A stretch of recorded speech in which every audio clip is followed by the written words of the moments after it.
নমস্কার বন্ধুরা, তোমরা সবাই কেমন আছো? তো অনেক দুঃখের মাঝে একটা পজিটিভ খবর আমরা সবাই পেয়েছি। ঠিক আছে, তোমরাও হয়তো দেখেছো যে কলকাতা পুলিশের ওপর যে ট্রান্সজেন্ডার কেসটা ছিল সেই কেসটা তুলে নেওয়া হয়েছে। মানে কিরম অদ্ভুতভাবে কেসটা চলে গেল। ঠিক আছে, তো এখন সবাইকার মনে একটাই প্রশ্ন, যে কলকাতা পুলিশের রেজাল্ট কবে আসবে, কলকাতা পুলিশের পিএমটিপিইটি কবে হবে। ঠিক আছে, সেটা আজকে বলবো এই ভিডিওটা দেখতে থাকো। তার আগে বলি যে পুলিশের আমাদের যে ওয়েস্ট বেঙ্গল পুলিশ, ঠিক আছে, ওয়েস্ট বেঙ্গল পুলিশের রেজাল্ট সবাইকার মনে একটাই প্রশ্ন, যে রেজাল্ট ওয়েস্ট বেঙ্গল পুলিশের রেজাল্ট কবে আসবে, যেটা সব কিছু হয়ে রয়েছে, সব প্রসেস কমপ্লিট হয়ে রয়েছে। তো আমি এই কথাটা আগেও বলেছি আর এখনও বলছি। অনেকে বলছে যে হয়তো বা প্যানেল ক্যান্সেল হয়ে যাবে, হয়তো কেসগুলো পিআরবি হারবে।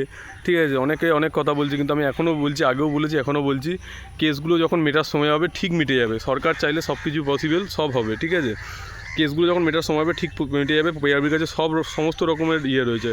আর সিঙ্গেল বেঞ্চের কেস তো সেরকমভাবে পিআরবি দেখছে না জিনিসটাকে।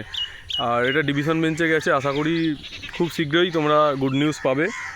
যে টাইমের মধ্যে আমাদের মাননীয় মুখ্যমন্ত্রী শুভেন্দু অধিকারী যে টাইমের মধ্যে বলেছে যে পুলিশ নিয়োগ করবে, পুলিশের খুবই দরকার। এখন তোমরা জানো যে আমাদের রাজ্যে এখনও সেন্ট্রাল ফোর্স রয়েছে, তো পুলিশের কতটা দরকার সবাই জানো। পুলিশ 20,000 পুলিশ নিয়োগ করবে। তার মধ্যে তাছাড়াও আমাদের যেটা হয়ে রয়েছে, মুখ্যমন্ত্রী শুভেন্দু অধিকারী বারবার বিভিন্ন প্রেস কনফারেন্সে গিয়ে বারবার একটা কথাই বলছে যে 16,000 পুলিশ কনস্টেবল, বেঙ্গলে 12,000, আর কলকাতা পুলিশে 4,000 পুলিশ কনস্টেবল যেটা রেডি আছে সেটাকে নিয়োগ করবে। ঠিক আছে, তো মুখ্যমন্ত্রী যখন বলছে সেই কথাটার ভ্যালু সেরকমই আছে। ঠিক সময় মতন সব হবে, আর জয়েনিংও হবে। আমাদের টাইম পিরিয়ড ওটাই ধরতে পারো, আমাদের বেঙ্গলের জয়েনিং সেপ্টেম্বর, পুজোর আগে জয়েনিং হয়ে যাবে। আশা করি ভালোভাবে পুজোর আগে জয়েনিং হয়ে যাবে। তো টেনশান করো না, মোটিভেট থাকো, পজিটিভ ভাইব রেখো মনের মধ্যে। ঠিক আছে, এটাই একটা পজিটিভ নিউজ যে কেসগুলো আস্তে আস্তে এগোচ্ছে। আগে যেখানে কেসগুলো হেয়ারিংই হচ্ছিল না, সেখানে আগের দিন দেখলে প্রায় 2 ঘন্টা মতন কেস নিয়ে ফাইট হয়েছে। তো খুব তাড়াতাড়ি ফাইনাল জাজমেন্ট আসছে আমাদের ওয়েস্ট বেঙ্গলের পুলিশের যে কেসগুলো আছে সেগুলোর। তো আমাকে ফলো করবে, আমার চ্যানেলটাকে ফলো করবে, সব আপডেট আমি দেবো। আরও অনেক জায়গা দিয়ে তোমরা আপডেট পাও, আমিও দিয়ে দেবো আপডেটগুলো। ঠিক আছে, আর যেটা বলছিলাম কলকাতা পুলিশের তো ট্রান্সজেন্ডার কেসটা উঠে গেল, তাহলে এবার পিএমটিপিইটি কবে হবে? তো আমার মনে হয়, ঠিক আছে, এটা একটা আমার যেটা মনে হয় আমি সেটাই বলছি, কলকাতা পুলিশের পিএমটিপিইটি 1 থেকে 1.5 মাসের মধ্যে হয়ে যেতে পারে। তোমরা যারা কলকাতা পুলিশের প্রিলিতে ভালো নাম্বার স্কোর হচ্ছে, নাম্বার মিলিয়ে দেখেছো যারা, তারা ভালোভাবে মাঠের জন্য প্রস্তুত হও। আর তাছাড়াও যারা বেঙ্গলও দিয়ে রয়েছে তারাও মাঠের জন্য প্রস্তুতি নাও। তার কারণ হচ্ছে মাঠ 1 থেকে 1.5 মাসের মধ্যে কলকাতা পুলিশের মাঠ হয়ে যাবে। ঠিক আছে, খুব তাড়াতাড়ি কলকাতা পুলিশের রেজাল্টটা বেরোবে, প্রিলি রেজাল্টটা বেরোবে, এবং বেরিয়েই দেখবে 15 দিনের মধ্যে দেখবে মাঠ 15 থেকে 20 দিনের মধ্যে মাঠের ডেট দিয়ে দিয়েছে, এবং মাঠটাও হয়ে যাবে। ঠিক আছে, আর মাঠের পর খুব বেশি সময় পাবে না মেন্সের জন্য। ঠিক আছে, মাঠ, আর যেহেতু বেঙ্গল পুলিশের একটা হিউজ সংখ্যক নাম্বার ছাত্রছাত্রীরা পরীক্ষা দিয়েছিল হিউজ ভ্যাকেন্সির জন্য, তাই বলে অনেকটা সময় লেগেছিলো। কিন্তু কলকাতা পুলিশ যেহেতু অল্প সংখ্যক ভ্যাকেন্সি, তো তার 15 থেকে 20 গুণের মধ্যেই আশা করি ডাকবে।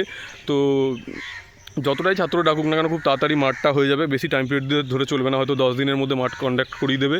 আর তার ঠিক কিছু দিনের মধ্যেই মেন্স পরীক্ষা হয়ে যাবে। ঠিক আছে, তো কলকাতা পুলিশের মাঠের পর বেশি দিন সময় পাবে না, 15 থেকে 20 দিনের মধ্যে আশা করা যায় মেন্সের মাঠ চলাকালীন হয়তো ডেট পেয়ে যাবে।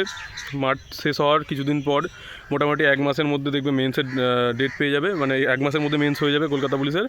আর যেটা মুখ্যমন্ত্রী বলেছে সেটা হওয়ার সম্ভাবনা প্রচুর আছে। ঠিক আছে, হতে পারে পুজোর আগেই কলকাতা পুলিশেরও নিয়োগ হয়ে যাবে। ঠিক আছে, হতে পারে না, পুজোর আগেই কলকাতা পুলিশেরও নিয়োগ হয়ে যাবে। ঠিক আছে, তো পজিটিভ থাকো, এত দুশ্চিন্তার মধ্যে একটা পজিটিভ নিউজ। ঠিক আছে, আর মাঠের জন্য প্রচুর পরিমাণে খাটা শুরু করে দাও, কারণ মাঠের জন্য খুব বেশি সময় পাবে না। ঠিক আছে, মাঠ তো জানো এই সময়টা, আগে শীতকাল ছিল, ওখানে একটু হলেও অ্যাডভান্টেজ হয়েছে, কিন্তু এই সময়ে মাঠটা তুলতে হবে।